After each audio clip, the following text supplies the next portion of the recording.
Dok, ibu saya sakit diabetes sudah 10 tahun. Sekarang dia ada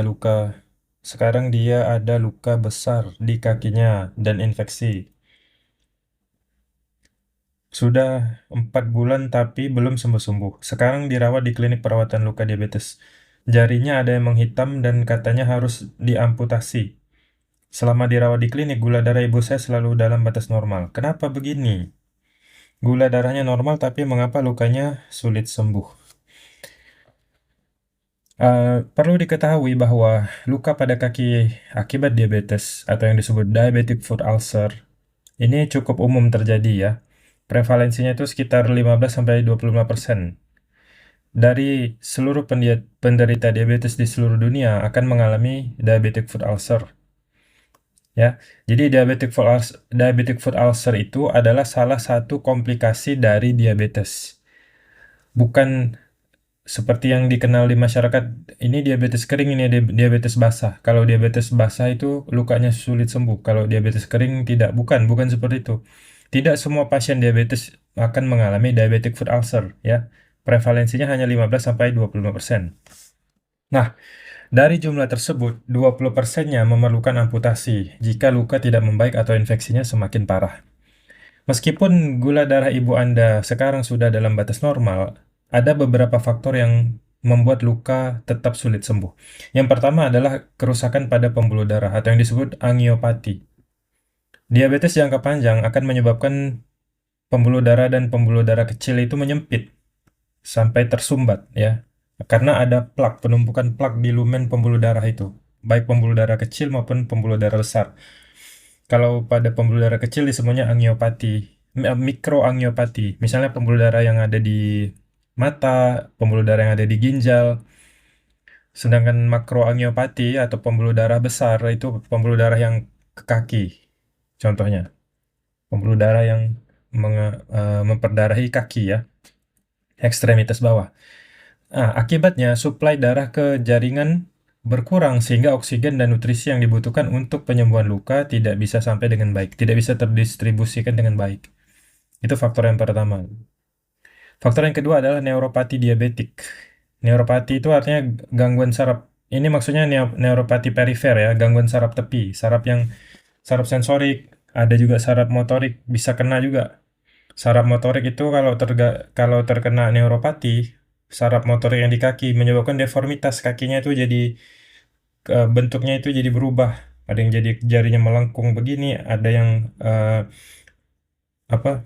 Ibu jari yang jadi masuk ke dalam gitu. Sedangkan neuropati pada saraf sensorik akan menimbulkan kebas, menimbulkan kesemutan. Nah, ini umum dialami juga oleh pasien-pasien diabetes sehingga menimbulkan kehilangan sensasi. Nah, inilah yang menjadi dasar terjadi luka atau infeksi yang berujung kepada infeksi di awal. Karena neuropati ini. Pasiennya jalan misalkan ke tanah tanpa alas kaki, kemudian menginjak eh, batu atau tertusuk kayu atau paku mungkin.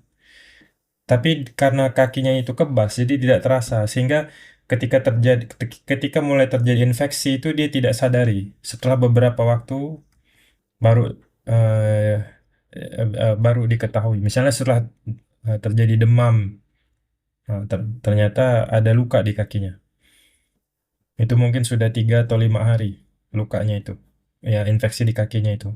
Akhirnya kan lama-lama jadi ulcer ya, jadi ulkus, jadi borok. Nah, akhirnya makin membesar luka di kakinya.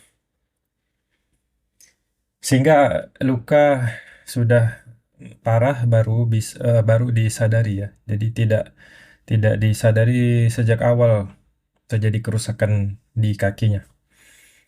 Yang ketiga adalah infeksi yang berkepanjangan. Pasien diabetes itu yang tidak terkontrol ya, gula darah yang tidak terkontrol memiliki sistem imun yang lebih lemah dibandingkan orang pada umumnya, sehingga tubuh sulit sekali untuk melawan infeksi. Infeksi yang berlangsung lama bisa menyebabkan jaringan mati atau yang disebut nekrosis ya, nekrosis jaringan. Itu bisa area kecil atau bisa juga meluas. Kemudian infeksi itu juga bisa menembus dari awalnya di luar kulit kan, bagian superficial, bisa nembus ke dalam sampai masuk ke lapisan tulang dan menimbulkan infeksi pada tulang yang disebut osteomyelitis. Atau bahkan bisa menyebar ke seluruh tubuh. Kalau sempat kuman bakterinya itu masuk ke aliran darah lalu menyebar ke seluruh tubuh, nah, bisa menyebabkan infeksi sistemik, bisa menimbulkan sepsis. Wah, ini bahaya, mengancam nyawa ya. Kemudian faktor yang keempat adalah resistensi terhadap penyembuhan meskipun gula darah sudah normal.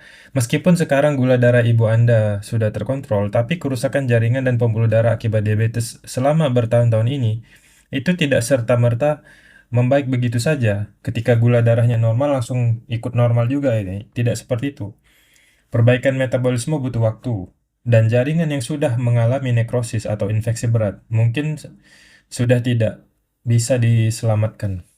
Nah, lalu mengapa harus diamputasi? Jika jaringan sudah menghitam atau yang kita sebut gangren, ini ada bakteri tertentu ya yang menghasilkan gas. Nah, itu nanti lukanya itu ciri khasnya dia menghitam, menghitam kebiruan kemudian menimbulkan aroma yang khas. Nah, itu disebut gangren. Itu berarti sel-sel di daerah tersebut sudah mati ya. Sudah mati dan tidak bisa diperbaiki lagi.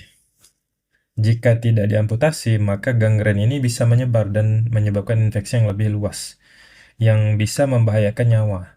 Misalnya tadinya dia di jari tengah, di sini, kalau dibiarkan dari hari ke hari gitu ya, terus seminggu, 2 minggu itu bisa menyebar, makin hitam nanti. Tadinya satu jari, kemudian dua jari, kemudian sampai ke kaki secara keseluruhan gitu. Makanya harus diamputasi, itu langkah preventif untuk mencegah penyebaran infeksi. Gitu. Baik, kesimpulannya, meskipun gula darah ibu Anda sekarang sudah normal, ya, kerusakan akibat diabetes yang sudah berlangsung lama tidak bisa langsung diperbaiki. Pembuluh darah yang sudah rusak, saraf yang sudah terkena neuropati, serta infeksi yang sudah terjadi selama berbulan-bulan, pada kasus ini kan sudah 4 bulan kan, menjadi alasan utama mengapa luka ini sulit sembuh. Yang penting saat ini adalah mengikuti saran dari dokter yang merawat ibu Anda ya. Jangan menolak, jangan bantah. Kalau kata dokter ini harus dilakukan ini. Itu adalah untuk kebaikan ya. Siapkan aja mental, berikan edukasi. Dokter insya Allah akan memberikan edukasi kepada ibu Anda, kepada keluarganya juga. Nah, tugas anak-anak, tugas keluarga ini ya memberikan support, biar yakin, biar biar kuat gitu ya untuk menghadapi tindakan medis yang akan diberikan ya. Nah, eh, ya kita percayakan kepada dokter yang memastikan lukanya tetap dalam perawatan yang baik. Dan kalau memang pertimbangannya harus diamputasi ya itu berarti itu yang terbaik ya untuk mencegah komplikasi lebih lanjut, untuk mencegah keadaan yang lebih buruk daripada ini ya. Saya doakan semoga ibu Anda mendapatkan perawatan yang terbaik dan kondisinya cepat membaik ya. Amin.